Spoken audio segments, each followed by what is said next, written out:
જામનગર નવા મોખાણા ગામમાં રાત્રિના સમયે દીપડો દેખાતા દોડધામ મચી। દીપડો દેખાતા સ્થાનિકોમાં ભયનો માહોલ સર્જાયો। સ્થાનિકોએ તાત્કાલિક વન વિભાગને જાણ કરી।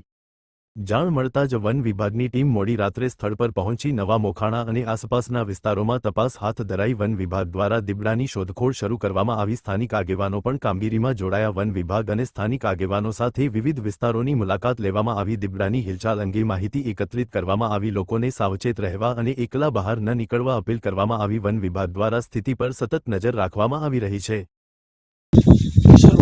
તાલુકા સદસ્ય જામનગર અમે અહીંયા દુકાને બેઠા હતા ત્યારે અહીંથી બાજુમાંથી રોડ છે ત્યાંથી હસતપુરથી ઉપલા ગામમાંથી જામનગર જવા માટે ફોર વ્હીલ વાળા નીકળ્યા તો એને એવું કીધું કે ભાઈ અમને અહીંયા દીપડો જોવા મળેલ છે। એટલે અમે કીધું કે ભાઈ કાંઈ વાંધો આપણે લાભો રૂબરૂપ સ્થળ ઉપર જઈ આવીએ તો અહીંયા રૂબરૂપ ગયા તો દીપડો હતો। અમે ફોટા પાડ્યા પછી અમે તાત્કાલિક ફોરેસ્ટ ડિપાર્ટમેન્ટમાં જાણ કરી અને પોલીસ સ્ટેશન જાણ કરી દીધી હતી અને પોલીસ સ્ટેશન જાણ કરી એટલે પોલીસ સ્ટાફ બધા આવી ગયા હતા અને ફોરેસ્ટ ડિપાર્ટમેન્ટમાં જાણ કરી એટલે ફોરેસ્ટના સ્ટાફ બધા આવી ગયા હતા અને રૂબરૂપ અમે જ્યાં દીપડો બેઠો હતો ત્યાં રૂબરૂપ સ્થળ ઉપર જોયું અને એના જે હગડની હોય એ અમે જોયું કે એ બાપુના ફાર્મમાં વહી ગયો। અને બીજા નંબરમાં કે આજુબાજુમાં બધા અમે જાણ કરી દીધી હતી, વાડીમાં જાણ કરી દીધી હતી, વાડી વિસ્તારમાં બધા રહીએ છીએ એને જાણ કરી દીધી હતી અને અમારા ગઢવી નેસ છે એમાં જાણ કરી દીધી હતી કે માલઢોરમાં કે બધે ધ્યાન રાખજો, જરા સેફટીમાં રહેજો।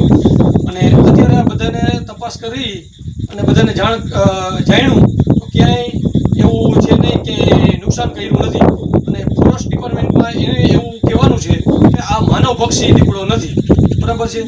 અને અત્યારે બધે રાઉન્ડ મારી લીધો છે બાપુના ફાર્મમાં ત્યાં, એટલે બીજે ક્યાંય એવું કંઈ નુકસાન કરેલું એવું નથી।